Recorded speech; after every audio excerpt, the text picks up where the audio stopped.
السلام علیکم ورحمۃ اللہ وبرکاتہ۔ محترم ناظرین، آپ تمام ناظرین و سامعین کا قاسمی جی کے پر استقبال ہے۔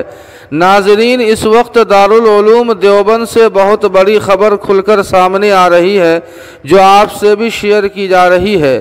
خبر بہت خاص ہے، اس لیے ویڈیو پورا دیکھیں۔ عید الفطر کی نماز کے لیے دارالعلوم دیوبند کی مساجد کا رخ نہ کریں۔ جی ہاں ناظرین، عید الفطر بہت قریب ہے۔ عید کے موقع پر جماعتیں بڑی ہوتی ہیں، مجمع زیادہ ہوتا ہے۔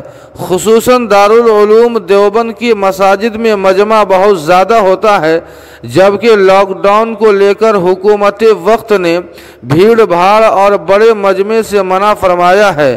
اسی لیے دارالعلوم دیوبند نے عید سے قبل تمام مسلمانوں سے اپیل کی ہے کہ عید الفطر کے موقع پر دارالعلوم کی مساجد کا رخ نہ کریں، بلکہ حکومت ہند کی گائیڈ لائن کے پیش نظر عید الفطر کی نماز اپنے مقام پر ہی ادا کریں۔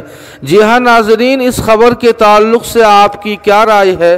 کمنٹ کر کے ہمیں ضرور بتائیں۔ ویڈیو کو لائک اور شیئر کر دیں۔ قاسمی جی کے کو سبسکرائب کرنا نہ بھولیں۔ والسلام علیکم ورحمۃ اللہ۔